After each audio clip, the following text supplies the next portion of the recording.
esta línea de investigación tiene que responder durante los 5 primeros años y dejar las bases para seguir respondiendo durante los 5 años siguientes 2 preguntas básicas. ¿Cuál es el presupuesto global de gases de efecto invernadero, en específico anhídrido carbónico, metano y nitrógeno, nitroso, óxido nitroso, en las turberas y los bosques y los ecosistemas acuáticos? Segundo, ¿cuáles son los efectos de retroalimentación entre el cambio global y estos presupuestos en los ecosistemas en varios escenarios, ¿no es cierto?, que son los modelos del gas de cambio climático? Así que estas preguntas se van a abordar a distintas escalas espaciotemporales, lo que explica parte de la sesión de hoy día, que se enfoca en una escala particular. Y los resultados entonces van a contribuir tanto a la ciencia básica como a la ciencia aplicada y van a tener origen en la isla Navarino, como es el caso de hoy, pero también van a integrar con el tiempo algunos resultados y algunas exploraciones que hemos hecho en la cordillera Darwin, el archipiélago Cabo de Hornos y el archipiélago Diego Ramírez, todos de estos dentro de la Reserva de la Biosfera Cabo de Hornos. Entonces, realmente estoy muy contento de que todos los investigadores podamos pensar cómo vamos abordando estas preguntas en un sentido que tienen estos centros de investigación, en que no hay una dualidad entre curso y educación e investigación. Y en ese sentido, los protagonistas son los estudiantes de posgrado y esperamos que esto, bueno, catalice nuevas publicaciones en coautoría lideradas por la doctora Brenda Riquelme y el doctor Fred Talazo, a quienes tengo el gusto de presentar y dejar con ustedes en este momento. El doctor Fred Talazo está en el prestigioso Instituto de Investigación a nivel latinoamericano y mundial, Sinvestar, en México, y la doctora Brenda Riquelme está en nuestra sede CHIC en Puerto Williams. Muy bienvenidos y bienvenidas todas y todos, y muchas gracias, Fred y Brenda, por asumir la primera clase y seminario en esta serie de cursos. Muchas gracias, Ricardo. Entonces voy a compartir la pantalla.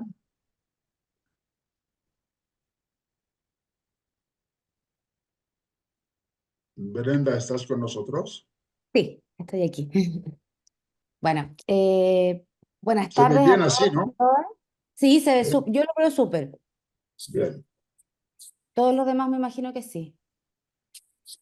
Bueno, el día de hoy vamos a presentar en este contexto de línea de investigación que tiene que ver con las mediciones de gases de efecto invernadero en ecosistemas subantárticos.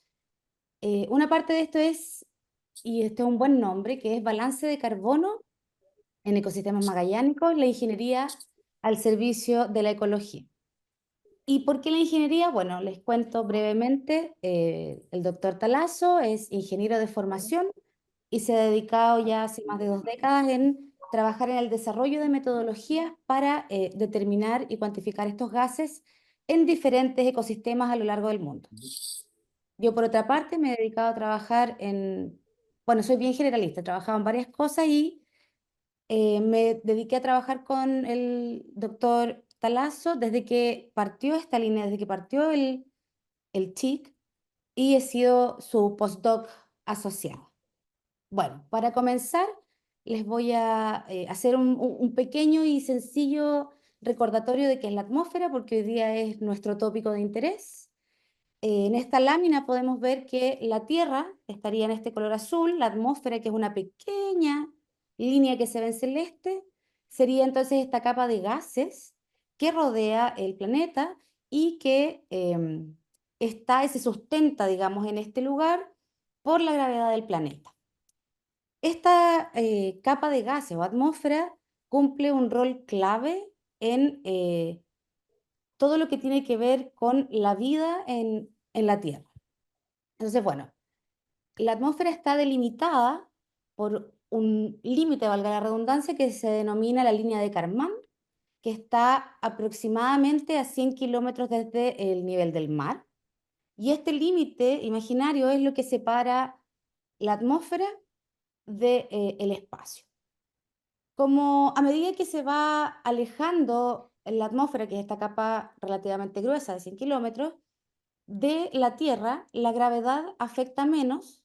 Entonces, si lo pensamos respecto a presión atmosférica, estos 100 kilómetros de extensión vertical de la atmósfera sería equivalente a 8 kilómetros. Entonces, es relevante esta distribución que tiene a lo largo de la columna vertical.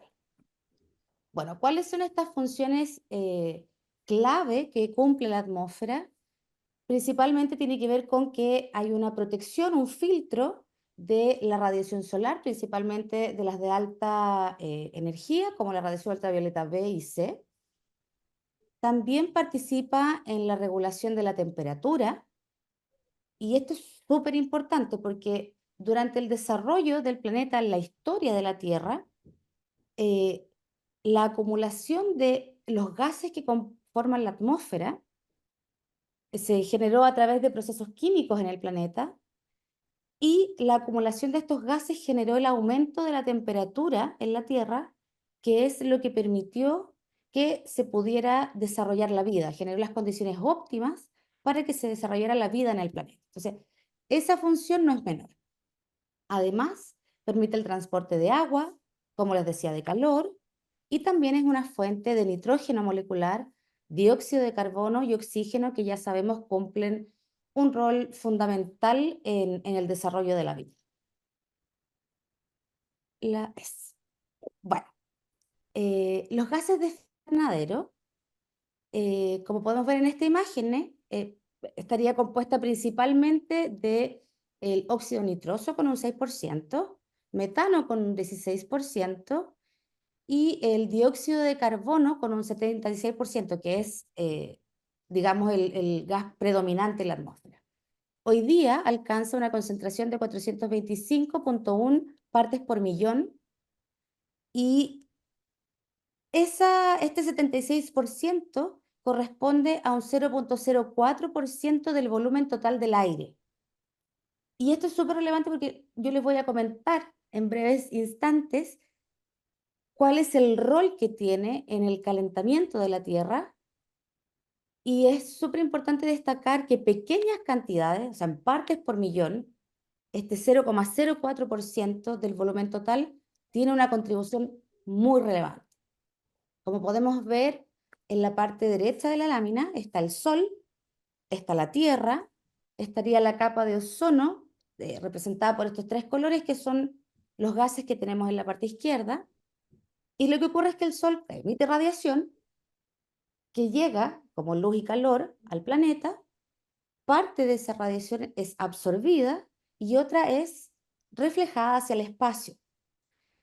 La parte del calor que queda dentro de la Tierra está dada porque estos gases de efecto invernadero, dadas sus características moleculares, retienen calor.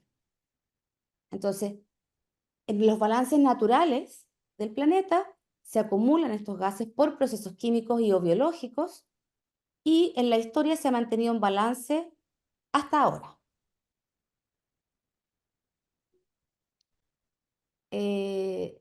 Profesor Talazo, vamos a presentar esta diapositiva. Perdón que interrumpa. Sí, bueno, si quieres decir brevemente la historia del cambio climático, de lo que sabemos del cambio climático. Ok. Bueno, entonces, desde los años 1800 hay distintos científicos que han estado proponiendo y describiendo el concepto del efecto invernadero.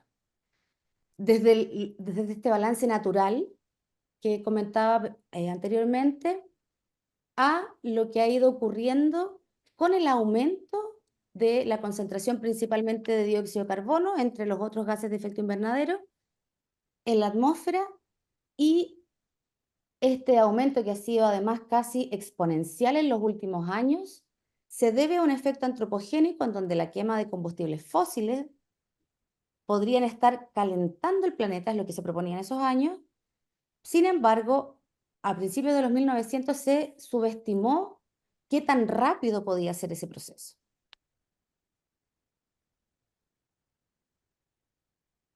Posteriormente, a finales de los años 50, Keeling instaló un medidor por primera vez de dióxido de carbono en Hawái, dando origen a esta famosa curva de Keeling, que es la que describe este aumento que yo les comentaba casi exponencial de la concentración de dióxido de carbono en la atmósfera. Como pueden ver, el aumento es casi de 100 moles por fracción o partes por millón, solamente en menos de 100 años, digamos. Eso quiere decir, en 60, 60, 70, 80 años. Posteriormente, desde el año 1965 en adelante y hasta el 2000, distintas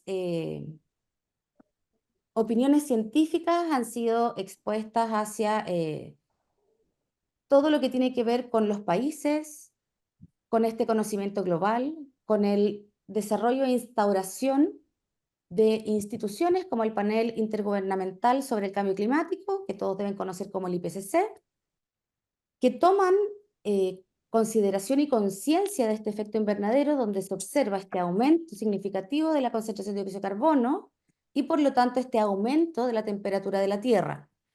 El IPCC fue concluyente en que principalmente las actividades humanas estaban haciendo este efecto o alterando la atmósfera de manera rápida.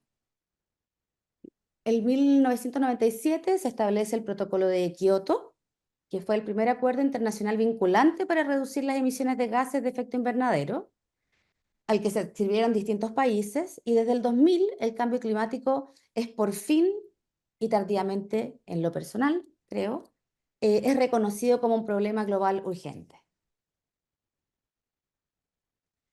Y esto quizás Fred lo puede explicar porque él tiene el ímpetu de explicar esta lámina mejor que yo. Sí, o sea, desde hace un cuarto de siglo sabemos del cambio climático y no obstante, en el día de hoy, todavía 9% de los españoles niegan el cambio climático y 15% de los estadounidenses lo niegan. Entonces pasamos un cuarto de siglo debatiendo, hablando de conspiracionistas, de negacionistas, de activistas, de todo un debate, pues típico de la sociedad humana. Y en la actualidad todavía hay gente muy poderosa que piensa que no hay cambio climático. Los más famosos son Donald Trump, Jair Bolsonaro en Brasil, Robert Murdoch, pues un financiero muy importante, Alex Jones, Claude Alegre, que fue ministro de Ciencia y Investigación en Francia, etc. ¿Tú sigues, Brenda? Sí, sí, sí. Bueno, en este contexto que les hemos comentado, ¿por qué es relevante medir emisiones? Bueno, está el Panel Intergubernamental de Cambio Climático y la Convención Marco de Naciones Unidas de Cambio Climático, y serían estas las dos únicas organizaciones que estarían hoy día haciéndose cargo tanto de revisar la literatura, la información científica, las mediciones, los datos duros, y generar informes para los tomadores de decisiones de los distintos países, que sería el IPCC, y luego la Convención Marco lo que hace es tomar esta información, tomar además reportes de los países que están adscritos a esta convención y realizar análisis de estos datos. Y en ese sentido, lo que hacen es generar estos inventarios con los datos, que son lo que presenta cada uno de los países, para entonces tener 6 apartados en cada inventario. Estos inventarios entonces son principalmente energía, procesos industriales y uso de productos, agricultura, uso de suelo, cambio de suelo y suelo forestal, y además desechos y un grupo que además incorpora distintas variables. Cuando nos vamos al apartado 4, que es el de uso de suelos principalmente, siempre se hace énfasis y se considera solo el impacto antropogénico en los ecosistemas, como por ejemplo la deforestación, aforestación, reforestación y conversión de los ecosistemas, pero no se considera cuál es la línea base natural. Recordemos, como les comentaba al principio de la presentación, siempre ha existido antes de los efectos antropogénicos un equilibrio, un balance de estos gases de efecto invernadero desde la naturaleza, de la parte de procesos químicos y biológicos, y de la atmósfera a los ecosistemas y de los ecosistemas a la atmósfera. Entonces, en este sentido, para nosotros es súper importante tener información real y datos duros respecto de cuál sería la contribución de las fuentes naturales al ciclo global, cuáles son los futuros cambios en ecosistemas naturales y con esta información alimentar modelos climáticos que nos permitan prever retroalimentaciones climáticas, estas feedback que describía Ricardo al principio en su presentación, y de esta forma entonces determinar impacto en políticas de mitigación. Y en este sentido, a la fecha, existen las soluciones basadas en la naturaleza, que son soluciones que aprovechan los procesos naturales para mitigar el cambio climático. Y aquí un ejemplo sencillo sería comentar sobre la reforestación, porque ahí estamos aprovechando lo que tiene que ver con la fotosíntesis, ¿cierto?, de los árboles para bajar las emisiones de dióxido de carbono a través de la fijación de este gas. También están los compromisos voluntarios de cada país para reducir sus emisiones de gases de efecto invernadero, que es lo que les mencionaba en esta convención, en las láminas anteriores, en donde hay esfuerzos de cada país para generar una contribución a un esfuerzo global. Y por último, bueno, los bonos de carbono. Y lo importante entre el punto anterior, los compromisos voluntarios de cada país y los bonos de carbono, es importante que les cuente que en Chile existe la ley 21.455, que dentro de todas las cosas que incorpora tiene políticas de bono de carbono, que, bueno, en términos simples, el bono de carbono es un certificado negociable en donde una industria, una empresa, tiene, entre comillas, el derecho o la posibilidad de emitir una cierta cantidad de dióxido de carbono que es neutralizado por una práctica de consumo de dióxido de carbono. Entonces, de esa forma hay una neutralización, una empresa que, no sé, la industria de la pintura, que libera cierta cantidad de dióxido de carbono, reforesta toda un área catastrofizada y puede neutralizar. El problema es que, como dice esta lámina, son compromisos voluntarios. No hay una obligatoriedad para cumplir con estas prácticas y tampoco hay fiscalización de el cómo se mide la huella y cómo se determina el bono. Y eso es grave hoy día en el contexto que Chile se ha comprometido al año 2025, o sea, ahora, a llegar al pic de las emisiones de dióxido de carbono, avanzar y el 2050 cumplir la carbono neutralidad. Sin embargo, en el escenario actual, en lo personal, creo que estamos bastante más lejos que el 2050 para cumplir con esa meta. Gracias, Brenda, por esa introducción. Entonces, creo que es importante, Fred, ¿sí? La lámina anterior, solamente como un breve eh, comentario tal vez a la excelente introducción, Brenda, está Eduardo Barros. Usted nos puede dar un mini comentario sobre esta lámina que es muy relevante para la relación con políticas públicas. No sé, Eduardo, si nos complementas algo o lo dejamos para el final, como tú prefieras. Como prefiera Brenda o el profesor Talazo, te agradezco, pero yo a Da disposición. igual, adelante. Sí, adelante. Gracias. En primer lugar, felicitar este espacio, felicitar a quienes lo organizaron, a quienes han estado trabajando, al director de investigación, a Paula y a todo el equipo. Lo segundo es que efectivamente hay convenios internacionales que sí son obligatorios, pero el grado de, cuando tienes un convenio internacional, lo que tiene que hacer el país tiene dos fórmulas. Uno, los convenios cuando afectan los derechos humanos se llaman autoejecutables. Les voy a colocar y disculpen el ejemplo, los de pueblos indígenas. Es decir, que no es necesario que se dicte una ley. En el caso de Chile, cambio climático, sí se dictó una ley y eso hace que haya instrumentos que el país va implementando. Por ejemplo, como bien dijo la doctora Brenda, los informes del panel, y tenemos que nosotros informar en el cumplimiento a ese convenio.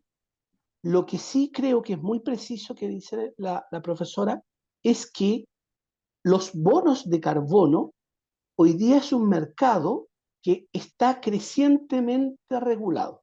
Ese es un proceso. Primero, porque está siendo regulado en el mercado, es decir, tenemos distintos tipos de instrumentos y bonos y en su momento podríamos aportar, algún especialista hicimos un informe sobre eso, y porque por las toneladas que se emiten hay un precio-valor de mercado. Y se da la paradoja que hoy día los que más emiten bonos en Chile, porque sí se emiten, son deforestaciones de plantas exóticas. Y porque además el tipo de bono que hoy día se aplica es de un bono que tiene que reemplazar el destino que tenía. Es decir, si yo voy a cortar ese bosque, aunque fuera exótico, el momento en que lo mantengo, puedo emitir ese voto.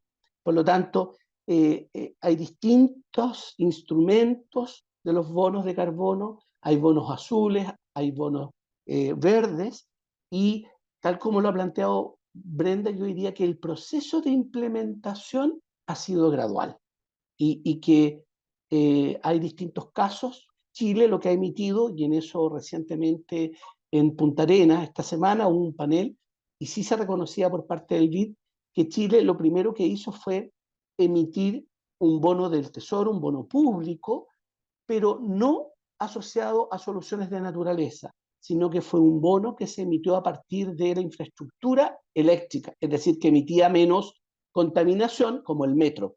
¿Y eso qué permitió? Y con esto termino, que la deuda de Chile, la deuda que contrajo el Estado de Chile, fuera a una mejor tasa. Se descuenta de tasa a propósito de que Chile tiene una infraestructura que emite menos, como es el metro. Eso. Son procesos graduales, son complejos, y que Chile, si bien ha tenido alguna acción, todavía le falta una arquitectura o una legislación más precisa que complemente la ley de cambio climático y también que implemente los bonos verdes o los instrumentos que podrían estimular lo que muy bien han dicho ustedes, cómo incentivamos a que haya menos emisión. Muy bien, gracias Eduardo. Creo que tu participación fue muy importante. Entonces, hasta ahora hemos visto que a pesar de que el IPCC y la ONU no considere las emisiones bases de los ecosistemas, nosotros los tenemos que medir. Es muy importante para soportar la política del país en términos de reducción de emisiones y para poder prever el impacto que tendría el cambio climático. Entonces, ¿cómo eso se articula dentro del proyecto CHIC? El proyecto CHIC que lidera Ricardo Rossi ya tiene un poco más de 3 años y se articuló alrededor de 3 líneas y como lo dijo en la introducción, Ricardo, la línea 1 se llama Centinelas del Cambio Climático, donde 4 excelentes amigos y colegas estudian el impacto del cambio climático sobre los ecosistemas, alto andino, bosques, lagos, ríos, turberas y costas. Y nosotros, dentro de esa misma línea, Brenda y un servidor, estudiamos la captación y la emisión de gases de efecto invernadero a partir de esos ecosistemas. Ahora nos enfocamos principalmente a bosques y turberas. ¿Por qué? Pues porque son ecosistemas dominantes de la región sur. Lagos y ríos no los olvidamos, pero eso fue el objeto de desarrollos pasados, entonces tenemos ya algo preparado. Y ecosistemas costeros es un tema que arranca ahora con la participación del grupo de Andrés Mancías en la captura del carbono por los bosques de kelp en los ecosistemas.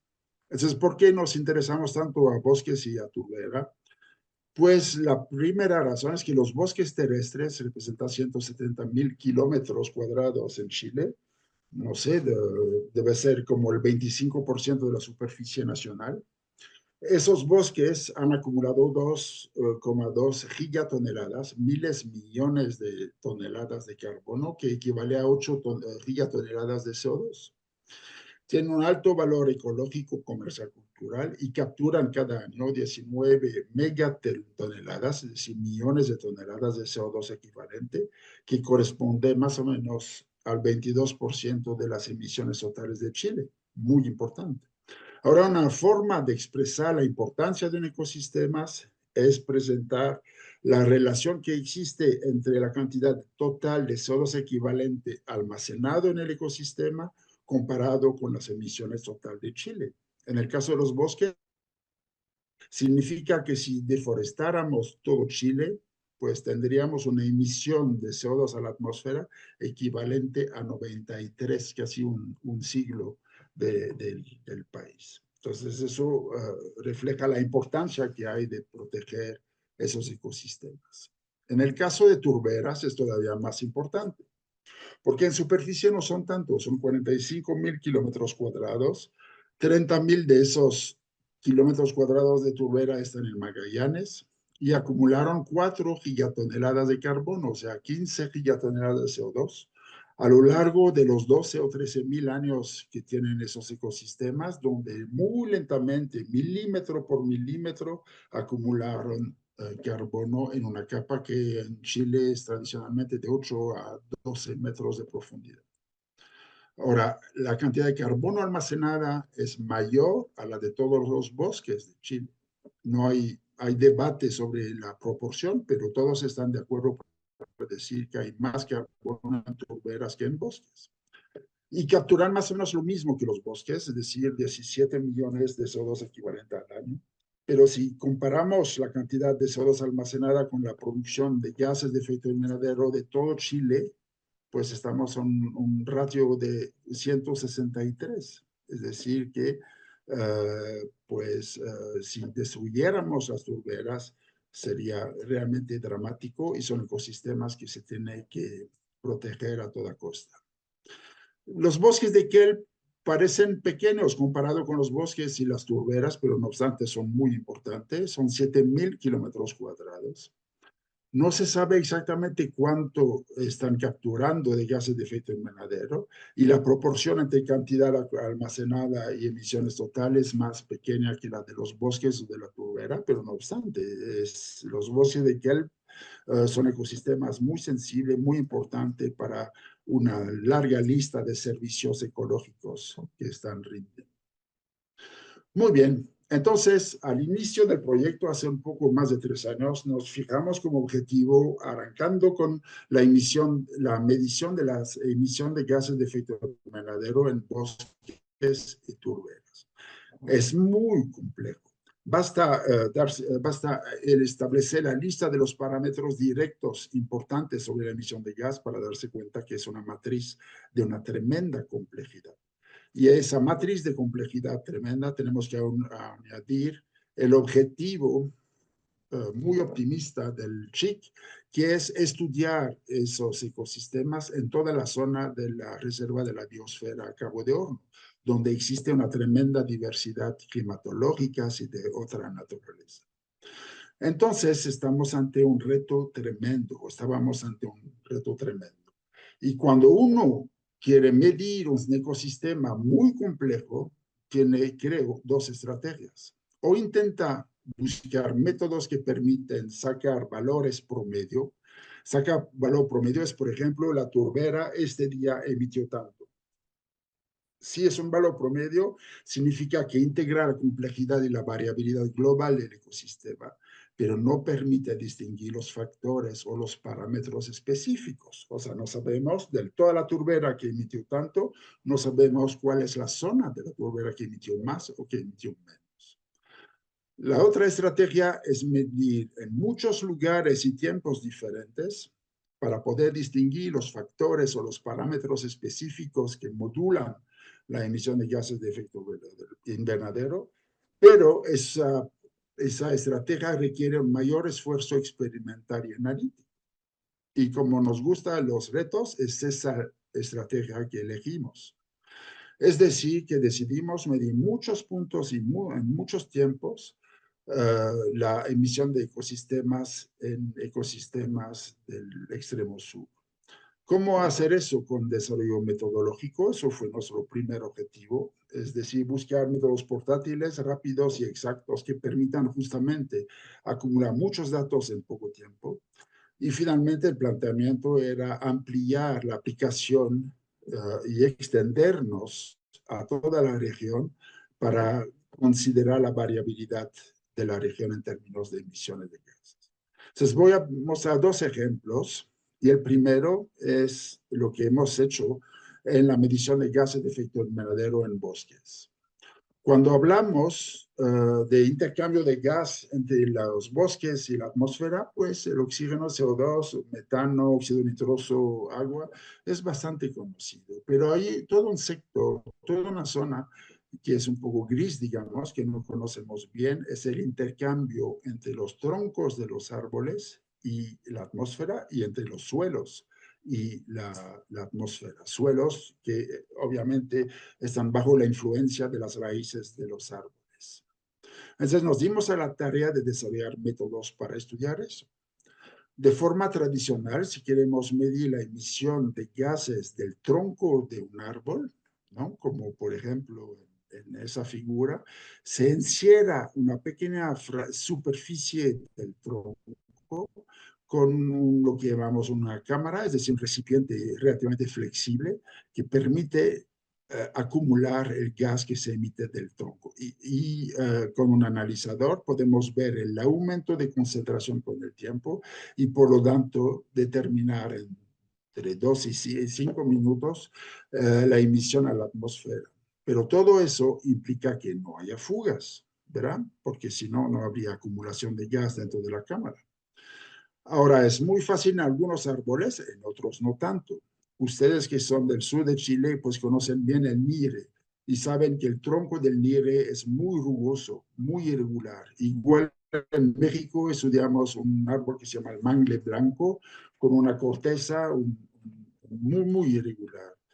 Entonces, la estrategia tradicional de nuestros excelentes colegas de otras universidades es poner cemento, polímeros, diferentes tipos, para intentar impedir esas fugas. Ahora, entonces, si hay fugas entre la cámara y el tronco, pues eso debilita los cálculos o dificulta los cálculos. Pero el problema es que utilizar con cemento u otros polímeros para impedir las fugas implica esfuerzos y tiempo. Y por lo tanto, el tiempo que uno dedica a poner cemento es tiempo que no mide emisiones del árbol. Entonces se reduce de forma muy significativa la eficiencia del muestreo. Nuestro planteamiento al inicio de este proyecto CHIC es no intentar corregir las fugas, pero en lugar de eso, considerarla en los modelos matemáticos que usamos para describir el comportamiento de los árboles. Y eso nos permite, de forma no tan complicada, pero aumentar de forma muy significativa la eficiencia de muestreo. Y entonces así pudimos multiplicar por 5 o por 10 la cantidad de árboles que uno puede medir en un mismo día. Ahora, seguimos progresando en ese eje y este año, en el mes de febrero pasado, enero y febrero pasado, nos dedicamos a intentar mejorar todavía la frecuencia de medición en los árboles. Desarrollamos un pequeño sistema muy sencillo que, no sé, costó 50 lucas, ¿no? Muy poquito. Y es un sistema de ventilación con un temporizador que conectamos a las cámaras. Y eso nos permite, ven en esas curvas, una parte que sube, luego que baja, sube cuando está midiendo y baja cuando está ventilando. Y eso nos permite, con poco gasto, pues sacar 15 datos por hora durante varios días y ver el ciclo diurno, nocturno, etcétera. Lo mismo para el CO2, el principal gas de efecto invernadero, como para el metano, el segundo gas de efecto invernadero. Y pueden observar que durante este verano observamos una enorme emisión de CO2 a partir de los árboles de Navarino y una captura de metano. Eso no se sabía tanto, una pequeña captura del metano. Bien, aprovechamos también de la experiencia de otro grupo de investigación mexicano, el CICI, que está en Yucatán, en Mérida, Yucatán, en México, y ellos nos enseñaron cómo instalar sistemas de medición de flujo de savia. El flujo de savia es muy importante para entender la fisiología del árbol. Y entonces ahora tenemos toda la metodología necesaria para no solamente medir las emisiones, pero para comprender cuál es la mecánica que lleva a esas emisiones. Segundo ejemplo son las turberas. Las turberas, pues ven aquí una foto y se dan cuenta de la complejidad que es, ¿no? Donde esa foto fue tomada es la turbera Omora. Allá la turba tiene 8 metros de profundidad. Pueden ver que en la superficie hay mini árboles, hay diferentes tipos de plantas, es tremendamente complejo. Y hay muchos mecanismos o procesos biogeoquímicos que intervienen en la emisión o la captura de gas. Y entonces, pues, entre los factores que explican la heterogeneidad y que explican una variación en las emisiones está la profundidad, la hidrología, el tipo de vegetación, microtopografía, etcétera, etcétera. Entonces, como les decía, allá tenemos dos estrategias posibles. La primera sería medir la emisión promedio de toda la turbera de una vez o decidir medir muchos puntos diferentes en la turbera. Cubrimos los dos. Gracias al apoyo del IEB por proyectos que en el pasado fueron aprobados, los cuales vino mucho Ricardo Rossi, así como Jorge Pérez de la Universidad de Chile, pues se pudo comprar e instalar torres de edicovarianza. Gracias. Es un método muy usado que no sé si podemos silenciar a los que hablan. Las torres de edicovarianza consiste de forma muy sencilla, muy resumida, en medir la velocidad del viento en los tres ejes, tres dimensiones, y al mismo tiempo, con alta frecuencia, medir la concentración del gas de interés. Por ejemplo, CO2 y metano en el caso de la turbera. Aquí tiene una foto de la torre de edicovarianza instalada en la turbera de Omora en la isla Navarro. Y entonces con ese método se puede determinar la componente vertical de la emisión de metano dentro de la turbera. Y por lo tanto tenemos datos en continuo de todo lo que llamamos el footprint, de toda la zona, la huella de la turbera en tiempo real casi. En ese proyecto participa Jorge Pérez, Matías Rocoso, que es del CHIC, y Cristian Viajardo, que es un asistente de Jorge Pérez en la U de Chile. Tenemos una instalada en la turbera y esa es la otra en el bosque que tenemos en Omora. Es, en mi opinión, el mejor método que tenemos para determinar las emisiones de gases de efecto invernadero porque nos da una alta resolución temporal, produce enorme cantidad de datos y nos da de inmediato un valor promedio sobre todo el ecosistema y es bastante interesante. No obstante, tiene muy baja resolución espacial, es decir, que difícilmente permite explicar variaciones en las emisiones en función de especificidades locales dentro del terreno. Otro inconveniente es un costo entre $70,000, lo que costó la torre del bosque, y $120,000 lo que costó la torre de Eddy en la turbera. También es de alta tecnicidad, no es tan fácil, y tiene un importante requerimiento de mano de obra súper especializada. Y el otro problema es que no es móvil, o sea, no es totalmente compatible con los objetivos del CHIC, que es explorar toda la zona del Cabo de Horno, la zona de la reserva de la biosfera, para entender cómo se comporta la región. Entonces hay otro método, que es el método de cámara, que es semejante a lo que explicaba para los árboles. La idea es enterrar dentro del suelo un collar para asegurar la hermeticidad de la cámara. Ese collar tiene un sello de agua, es decir, una pequeña ranura donde se acumula agua y donde se puede poner el domo que sea entonces hermético. ¿Sí? Entonces, al igual que en los árboles, se mide la acumulación de gas durante el tiempo para determinar las emisiones.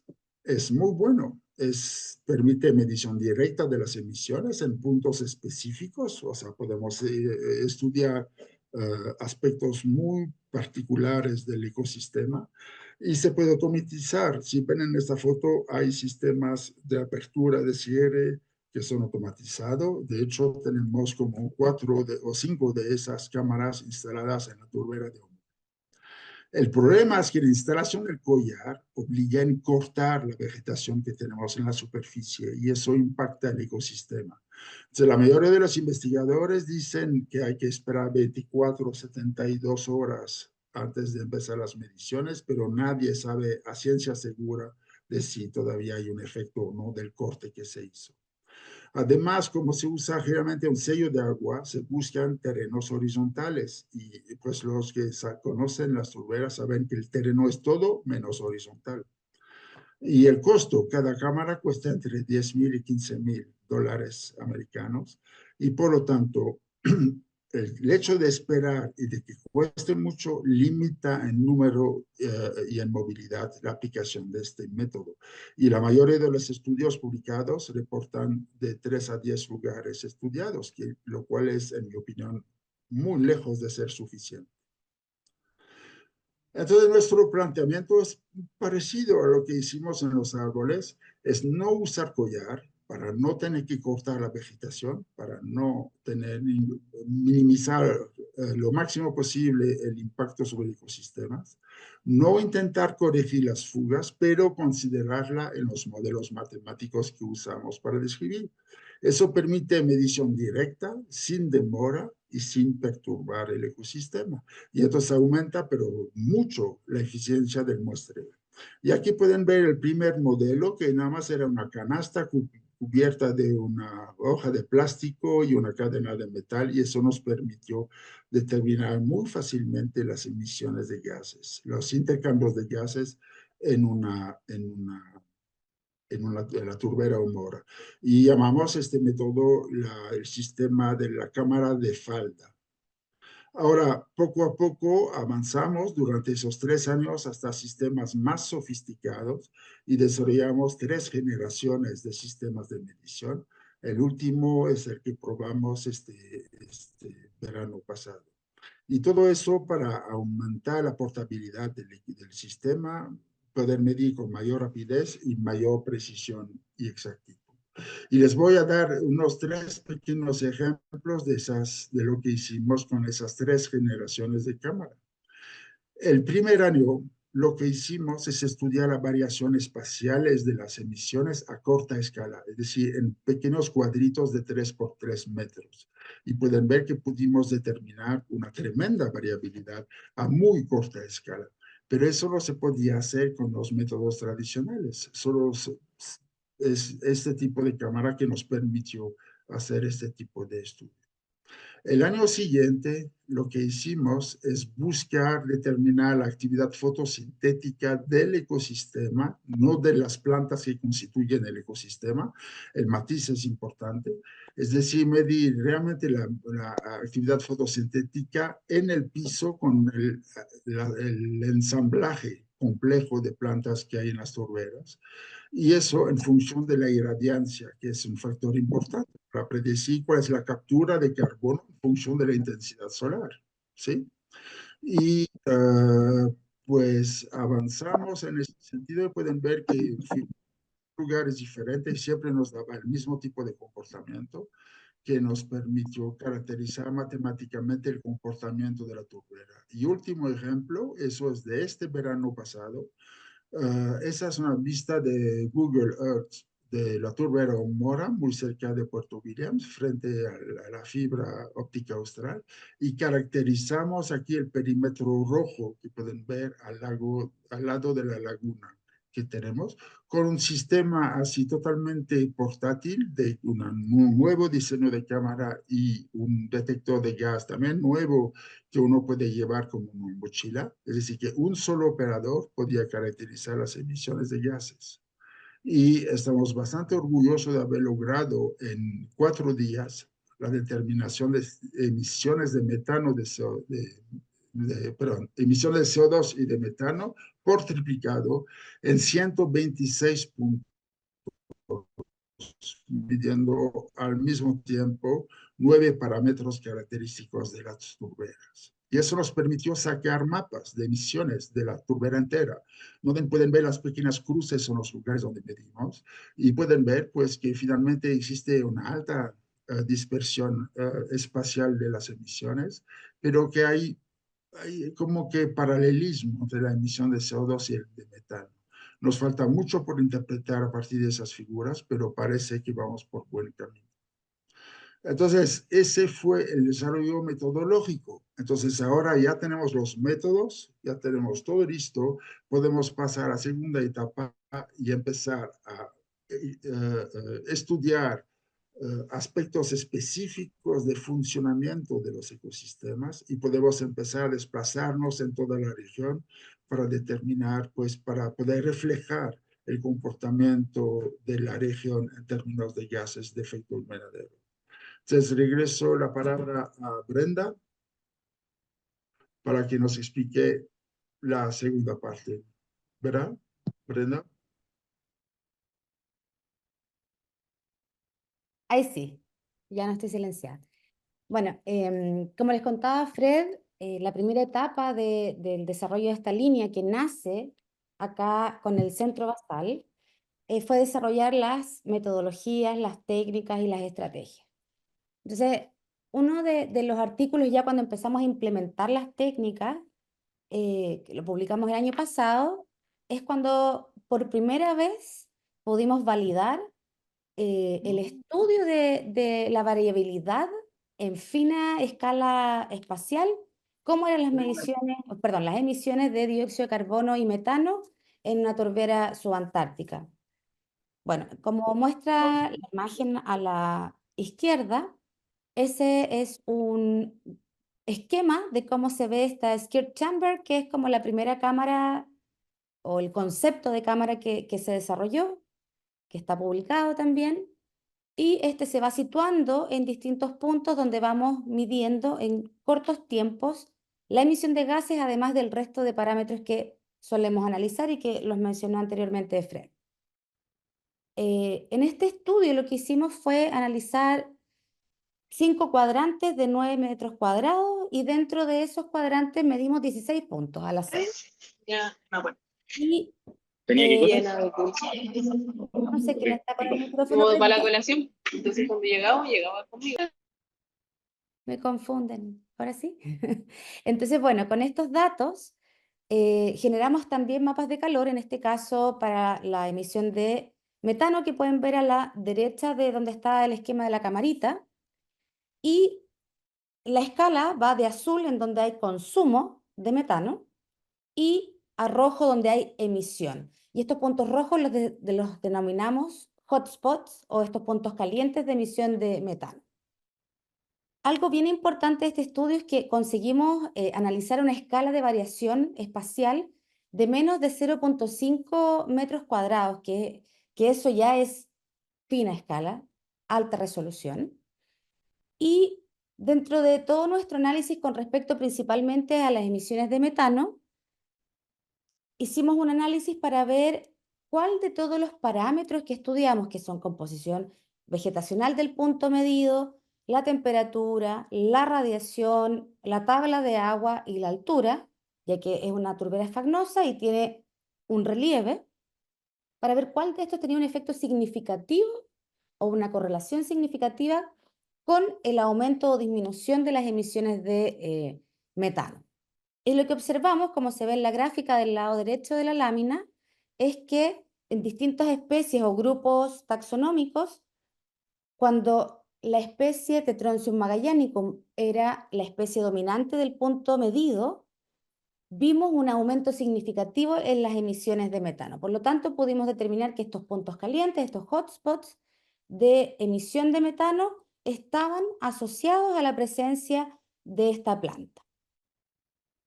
Otro clic, eso, gracias. Entonces, bueno, aquí hay una foto de Tetronychus magellanicum y cuando quisimos un poco investigar por qué cuando estaba esta planta presente aumentaba la emisión de metano, bueno, analizamos, vimos y encontramos que posee una diferenciación o una especialización del tejido que se denomina aerénquima, y como se ve debajo de la foto del tetronscium, se ve un fragmento, un corte de tallo en donde se ve poroso, y al lado hay una foto de microscopía en donde se ve que el tejido parenquimático son células pequeñas que dejan entre medio grandes espacios vacíos por donde se facilita la oxigenación tanto de raíces como otros tejidos, de plantas acuáticas y o palustres, de tejidos que principalmente están sumergidos y que no tienen acceso y superficies disponibles directas al aire. Lo que entonces se propone en este trabajo y se ha propuesto antes en la literatura, que cuando están estas estructuras arenquimáticas, también aparte de funcionar como medio de transporte físico para el oxígeno, también es una vía de liberación del metano desde el suelo. Bueno, dentro de las proyecciones o subcapítulos dentro de nuestra investigación con los cuales nos gustaría avanzar, como parte de los objetivos es ampliarnos a toda la reserva de la biosfera, a la región austral y todas sus turberas, es poder generar un sistema de predicción de cuál sería el aporte de estos ecosistemas al balance de carbono de la región en este caso. Entonces, el concepto sería desarrollar un sistema de modelamiento de alta resolución que nos permita determinar el aporte de carbono al balance, tanto si están actuando estos ecosistemas de turbera como fuente, es decir, emisores de estos gases de efecto invernadero, o como sumidero, que es la captura y almacenaje del carbono. Y esto, una idea, es hacerlo utilizando como aproximación información sobre la composición vegetal del sitio a estudiar, de la turbera en cuestión, y además asociar un patrón de emisiones que hayamos caracterizado para cada especie. Una estrategia metodológica sería, por ejemplo, usar la tecnología de los drones con cámaras multiespectrales, en donde podemos entrenar el sistema con los espectros de absorción o los colores de las especies que están en las turberas, que es bastante característico y constante dentro de los sistemas de turbera patagónico. Lo que cambia es la proporción de cada una o la representación de cada una de las especies entre turberas.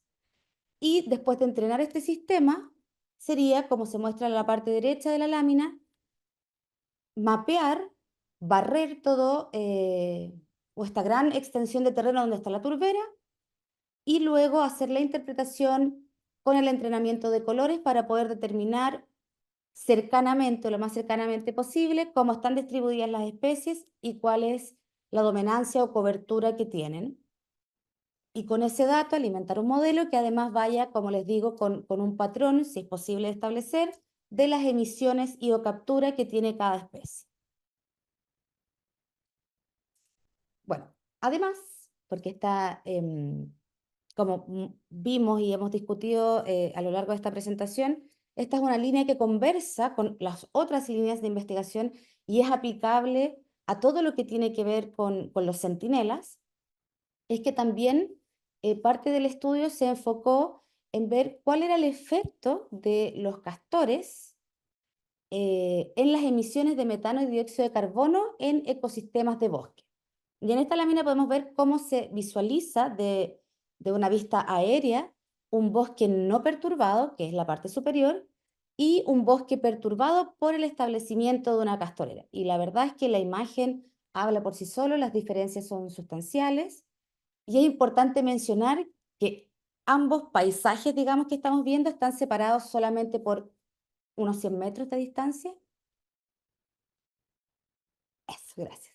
Bueno, otro dato importante es que relativamente recientemente, el año 2020, se publicó un estudio que hizo un catastro en la distribución de la densidad de castoreras en la zona austral, que abarca todo Tierra del Fuego hasta las islas aledañas a Puerto Williams. Y, bueno, tanto Argentina como Chile, sin hacer diferencias limítrofes, se ve que mientras más austral, más densidad de castoreras. En este artículo se ha descrito que entre ambos países, de Tierra del Fuego al sur, habría más de 200.000 castoreras, y solo en Isla Navarino habría más de 36.000 castoreras, lo cual nos hace pensar que hay mucho terreno o bosque que está interrumpido, perturbado, y por lo tanto determinar la huella de carbono o cómo aporta el balance de carbono de esta región casi completamente prístina es súper importante. Bueno, ahí vemos que no es tan prístina porque están los castores, pero es una de las partes más prístinas, limpias y funcionales que queda en el planeta. De este planteamiento nace este artículo que está en preparación, pronto a ser enviado a una revista científica, en donde se analiza las emisiones de estos gases de efecto invernadero conducidas por el efecto de los castores en los bosques patagónicos más australes. Y el mensaje más importante de este estudio, o uno de los más importantes de este estudio, y como podemos ver en la gráfica, donde en naranjo está representado las emisiones en el bosque degradado por castor, y en verde en el bosque, por decirlo de alguna forma, saludable, que cuando vemos las emisiones de metano, el gráfico de la izquierda, cuando vemos los tres hábitats donde se midió suelo, agua y en tronco de árbol, en todos las emisiones de metano fueron mucho mayores con respecto a lo que se detecta en el bosque sano. Y en el caso del suelo, esto es bastante superior, en donde se midió 20 veces más emisiones de metano que en un bosque saludable. Ahora, cuando nos vamos a analizar qué es lo que ocurre con las emisiones de dióxido de carbono, también en suelo observamos que hay un aumento 11 veces mayor de las emisiones de dióxido de carbono en bosque sano, y en aquel que está degradado es bastante menor, no despreciable, pero bastante menor la emisión de metano. Entonces, ¿qué podemos entender, entre comillas, de esta figura y de este estudio? Es que el efecto del castor genera grandes emisiones en suelo de bosque que ha perdido su funcionalidad, ha cambiado la composición de todos los procesos que ocurren en el suelo, generando un gran aumento de este gas de efecto invernadero, que además, dentro de todos los gases de efecto invernadero, es de los que retienen mayor cantidad de calor. Y lo que podemos ver en comparación a este bosque saludable, este bosque ribereño que no está perturbado, es que hay mucho dióxido de carbono, pero que también es un indicador de que hay un bosque saludable que está respirando. Dentro de las líneas que siguen de esta línea con las castoreras y su efecto perjudicial, por decirlo así, es que, bueno, nos preguntamos cuáles son los cambios que promueve el establecimiento de una castorera en las comunidades de organismos de suelo que están involucrados en el metabolismo del carbono. Ya vimos cuál era el efecto de la castorera en las emisiones de metano. Entonces ahora queremos saber, bueno, qué es lo que cambia, que genera este aumento. Y para eso estamos levantando el análisis de microbioma, en donde estamos analizando la diversidad y cómo está la comunidad de bacterias metanotróficas, que son aquellas que utilizan el metano como fuente de carbono, fuente energética, de arqueas metanogénicas, que son los microorganismos que parte del proceso de energía y consumo de carbono liberan como desecho o producto final metano. Entonces ahí tenemos las que consumen, las que liberan, y además incorporamos en este estudio a los invertebrados que son parte relevante de la parte intermediaria del metabolismo del carbono entre la comunidad de plantas, por ejemplo, y los microorganismos que están en la descomposición. Entonces, bueno, ahí podemos ver en la figura del lado derecho que, bueno, el castor tiene un efecto sobre la química del suelo y sus nutrientes, lo que a su vez tiene un efecto sobre la comunidad de invertebrados, la comunidad microbiana y la comunidad de plantas. que además es afectada directamente por el castor. Y todo esto en conjunto tiene efectos directos sobre las emisiones de metano. Nosotros queremos, de alguna forma, poder caracterizar y describir cómo está funcionando este proceso. Y es importante también que les cuente que dentro de todos los parámetros que también medimos para poder ver si hay correlaciones directas o indirectas y cómo estos están siendo afectados o afectan nuestras observaciones, determinamos, bueno, las emisiones de estos gases, la química del suelo, cómo está la estructura de la comunidad vegetacional del entorno, pero además del punto medido, la temperatura tanto del aire, del suelo y la humedad o contenido de agua del suelo, que son factores súper importantes cuando estamos estudiando a nivel de microhábitat estos procesos. Y esto es parte del proyecto de tesis de magíster de Dalai Vargas, así es que le doy todas las gracias por esa figura hermosa que nos regaló y nos entregó. Y menciono que esto es una tesis de magíster porque, ya que hay muchos estudiantes en la audiencia, quiero que sepan que si les interesan los gases de efecto invernadero, la aplicación que sea en nuestros ecosistemas subantárticos son y están cordialmente invitados para contactarnos, para unirse a nuestro equipo de investigación y serán, por supuesto, cordialmente bienvenidos. Ricardo, ¿quieres decir algo? ¿O no? Tiene la mano levantada, según yo. Sí. No, sumarme a las felicitaciones del innovador proyecto de Dalai Vargas. Realmente felicitaciones. Yo conocí a Dalai hace unos meses, el año pasado. Llegar a este nivel habla muy bien de Dalai, de quienes lo apoyan desde la Universidad de Chile y del trabajo tuyo, Brenda, con Fred y todo el equipo detrás. Así que muy bueno y realmente felicitaciones, Brenda, y por lo que acabas de mostrar junto a Fred. Tengo una pregunta específica que no quiero dejarla pasar. Respecto a Tetronychus magellanicum, primero es una especie muy interesante evolutivamente. Es una de las incógnitas que tenemos. Y la pregunta que quiero hacerte a ti, Brenda, y a Fred, es una hipótesis, digamos, que subieran napas de agua que estuvieran cercanas a las superficies de la turbera. Este efecto transportador del Tetronychus magellanicum para el metano podría disminuir significativamente. Pienso en esta hipótesis por dos razones. Primero, en cuanto al mecanismo, debido a que esta es una juncácea, en realidad una junca ginácea, que presenta raíces relativamente cortas. Entonces, claro, no podría actuar como transportador si la turbera estuviera teniendo de alguna manera la membrana, por decir así, impermeabilizante del agua. Y la segunda razón por la que hago la pregunta, porque esto lo encuentro sensacional, es una bomba para la ciencia, debido a que lo que estoy diciendo en el hemisferio norte tiene otro mecanismo, que es el permafrost. Cuando sale el permafrost, pasan muchas cosas que no ocurren con permafrost, que es realmente la capa impermeabilizante de muchos procesos de liberación de metano.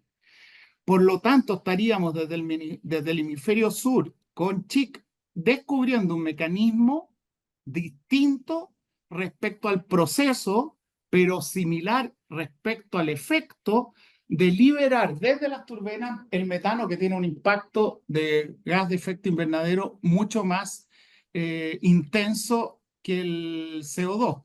Entonces, no sé si pueden comentar sobre esta hipótesis, que la estoy improvisando al escuchar la presentación, entusiasmado de la importancia de los niveles de las aguas freáticas en las turberas, que el rebajar estas aguas freáticas es uno de los principales respuestas y mecanismos al calentamiento global, porque mientras se calienta más, hay evapotranspiración, baja la capa y empiezan a funcionar estas verdaderas bombas de metano que es el Tetronychus magellanicum. Eso me pareció muy, muy, muy, muy llamativo y que me encantaría que lo comentaran. Bueno, Si me permites, Brenda, dale. Sí, por supuesto. ¿sí? Yo creo que ojalá vamos a poder confirmar esa hipótesis que estás planeando, que tiene mucha lógica, Ricardo. ¿Por qué? Porque en la turbera, a la par de las mediciones que nos permitieron sacar los mapas de emisiones, a la par de eso tenemos 9 sensores que registran de forma constante la altura del agua en el subsuelo de la turbera. Y estamos por el momento haciendo un modelo que nos permite determinar la dispersión de 3 dimensiones del nivel de agua relativo al suelo. Y a la par de eso, en cada uno de los puntos donde medimos las emisiones, pues Brenda tomó imágenes para identificar la especie dominante. Entonces tendremos los puntos donde hay tetronsum y tendremos la altura del nivel freático en el subsuelo. Entonces, es una de las cosas que esperamos poder elucidar y la hipótesis que planeaste podría confirmarse. Eh, Pucha, yo quedo así como cabro chico saltando porque esto para compartir con los estudiantes, aquellos que venimos de la generación de los años 70 y 80, yo crecí, fui educado cuando la ecología fue dominada, sobre todo en Chile, por un grupo de comunidades biológicas, es decir, los procesos ecosistémicos eran mirados en menos, eran mirados como de los ingenieros, y los verdaderos ecólogos mirábamos las plantas, las comunidades, las interacciones. Tuve la suerte de conocer a Eugene Odum, que es uno de los padres de la ecología en Estados Unidos, esa escuela de ecología de Estados Unidos, que es la aproximación ecosistémica. El CHIC creo que debe asumir algo que están asumiendo muchos centros, que es una integración de ambas escuelas, es decir, los flujos con una aproximación ingenieril ecosistémica que tiene las entradas y salidas y que da los balances, pero, y aquí va el punto, se hace cargo de la diversidad de los componentes de las plantas. Y aquí están un primer resultado de mirar a las comunidades bióticas. Fíjense que con una planta vascular. Así que estoy muy, muy, muy sorprendido, felicitando y bueno, porque creo que tiene una enseñanza para todos los estudiantes que están sobre todo. La importancia de ver los dos, quiénes son los actores y cuáles son los procesos. Sí, yo solo quiero aportar una pequeña cosa que, bueno, ahí Fred fue bien enfático en que todavía estamos en proceso de análisis de datos, acabamos de tomar una infinidad de datos que fue en tiempo récord y lo importante y lo interesante ahora es que como mapeamos toda la turbera, tuvimos acceso a una mayor cantidad de especies, porque la primera vez que publicamos este otro artículo fue en un lugar mucho más acotado, solamente 5 cuadrantes, ahora tenemos 126 puntos con distintas composiciones y dominancias y hay otras juncáceas que están incorporadas que también podrían estar de alguna forma funcionando así. Y lo otro importante y que podemos ver en el mapa del metano que está en esta lámina es que también pareciera que el efecto borde en el gradiente y cerca del cuerpo de agua principal, que sería el lago, la laguna, también parece que habría un efecto. Entonces ahí está la planta, la microtopografía, la tabla de agua, la humedad, etcétera. Y creo que parte de esto que estamos haciendo ahora es generar un modelo que nos permita predecir eh, bueno, cuáles son los efectos importantes y cómo conversan. Eso.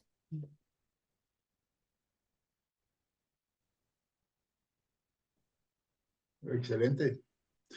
Paola, si coordinarías una sesión de pregunta o terminamos porque ya pasó hora y media, que era el tiempo previsto. ¿Qué hacemos? Ah, Andrés levantó la mano. Hola Andrés, gusto saludarte. Hola, un saludo a todas y todos y excelente concurrencia. Felicitaciones a los coordinadores. Y quería complementar lo que menciona Ricardo, el trabajo integrado y también agradecer la presentación de Brenda y de Frederick, porque nosotros estamos trabajando en los bosques de Kelp intentando avanzar también en cómo evaluar la cantidad de carbono que se captura, que se almacena y que después, ¿cierto?, se va a los sedimentos.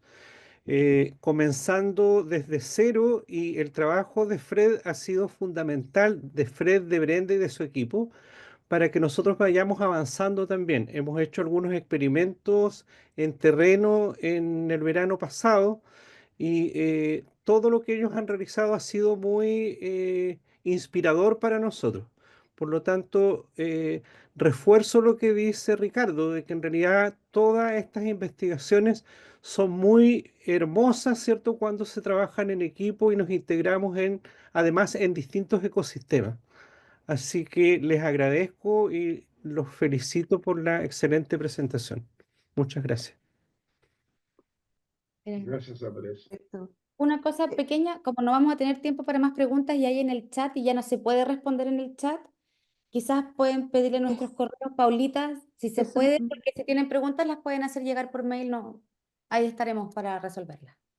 Ah, excelente. Yo le iba a dar, no me había dado cuenta de la hora, ya nos pasamos un minuto, porque le iba a dar la palabra a Sebastián, que tiene una consulta aquí en el chat.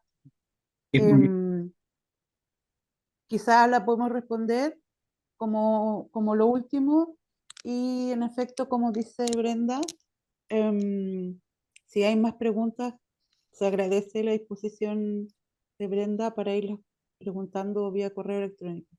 Yo les hago llegar el correo electrónico de Brenda y de... Está sin micrófono el Sebastián. No, pero házmela llegar, Seba, por mail y lo resolvemos. Sí, Paula, bueno, muchas gracias por tu coordinación. Paula, a Sergio Acevedo, que ha apoyado desde la plataforma logística. Y Sí. yo propongo respetar los horarios, porque es un gran esfuerzo que hacen todas y todos de estar a esta hora. Quiero destacar que en la Universidad Católica de Temuco hay personas como el doctor Juan Mancilla, el doctor Ricardo Salas Astraín, que son filósofos de educación intercultural, o sea, es muy interdisciplinario. Estamos implementando un proceso CHIC, y como esta es la primera sesión, tomó un poquito más tiempo partir. La sugerencia de Brenda es excelente, hagan las preguntas y tal vez en algún seminario futuro tenemos unos 15 minutitos al inicio para responder si es que hubieran algunos aspectos que se maduran. Con Paula de todas maneras a enviar un mensaje a todas y todos. Vamos a ver cómo lo coordinamos con los resúmenes que ustedes enviaron, pero es la primera experiencia y queremos mantenerla ahora porque queremos ser respetuosos del esfuerzo de hacer este tiempo los días viernes. ¿Verdad? Muchas gracias. No podíamos tener un mejor seminario como para inaugurar esto, y agradecer a toda la plataforma de la Universidad de Magallanes, a los quienes nos han apoyado, y en particular al doctor Rodrigo Villa, que es el coordinador del doctorado, que ha trabajado mano a mano con Paula Caballero.